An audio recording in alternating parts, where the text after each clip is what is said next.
Hello, Guardians. It is Ebontis here. It is May 5th. Zur has arrived. He's on the European Dead Zone down in the Winding Cove. So we're going to go drive up to his cliff and see what he's got to offer if I could not hit a tree stump.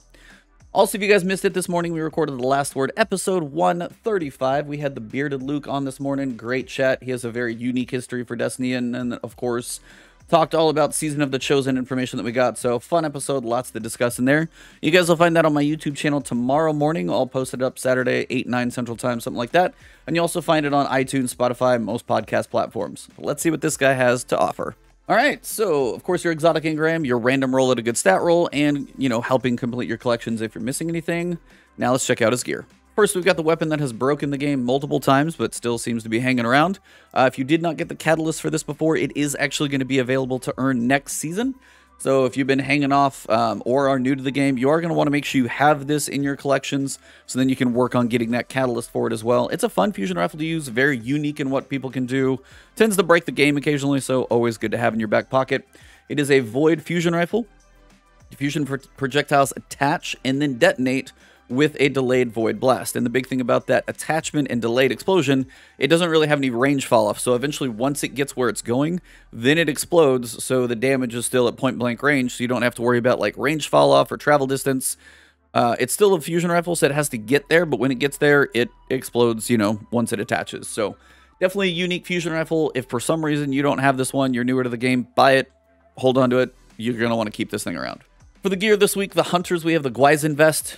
Each Spectral Blade kill you make before going into stealth will restore more of your super energy. So if you get a couple kills, go back into stealth as you're running around a PvP map, you'll have that super last longer. Very good one to have if you enjoy Spectral Blades. This one is kind of a must. For the stats over here, we've got a 61 stat roll. You've got mobility, recovery, discipline, intellect, strength. A decent mix of a roll. It's only 61, so it's not going to be like epic game changer 68 stat roll, like heavy mobility, recovery, intellect. Still a decent roll. The spikiness for a hunter is in the right place. You got mobility, recovery, good for PvP. Intellect, always good for supers. Honestly, not too shabby of a roll. Check yours if you've already got one. See if it's better or worse. Might need to pick this one up. Overall, Spectral Blade Hunters, kind of your thing. Second, we've got the Severance Enclosure. I'm already seeing a 59 stat roll, so not a fan that's that low, but we'll get to that in a second. Perk is Spheromatic Trigger. Arc, Solar, and Void melee final blows unleash a damaging explosion. Finishers and final blows against more powerful targets increase the radius and damage of the explosion. So if you do a finisher on, say, a champion, for example, which is a nice way to finish them, the explosion is going to be much more substantial than it would be normally. And it's going to be bigger and do more damage. I don't really use this one that much, but if you are one who tends to finish a lot of things, finish one guy in a group of enemies and explode them all, it could have some benefits. As for stats, it's 59. Pretty much a 60 on a stat roll is kind of required for me to even look at this thing, so it's really sad the stats are this low.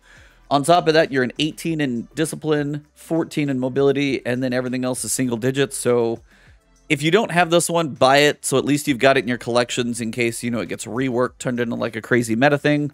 But this is not going to be an amazing stat roll by any stretch, so this is like a collection completion, sorry, words are hard, but more than that, not too much else.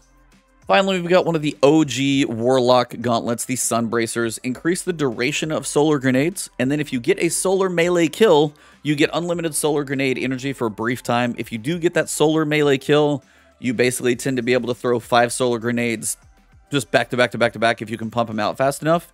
So generally, I would say, like, it's really, really fun to use in the right situation. If you like a solar Warlock and you enjoy the grenades that they have fun with these. You can just completely carpet an area with solar grenades. If you got a lot of enemies coming, you want to lock down a point in PvP, it's just fun to use. And on top of that, it's got 15 in discipline, and it's a grenade-based, you know, exotic, so at least the stats in the right place.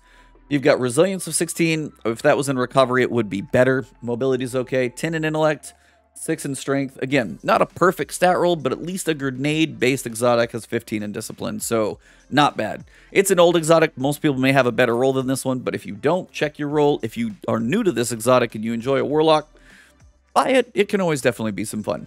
And that pretty much wraps up Zur this week, guys. As I said, Last Word podcast was a blast. You'll see that one on my YouTube channel tomorrow. and you'll see it on like basically any audio podcast platform you can find. The Last Word with Ebontis and Lord Cognito.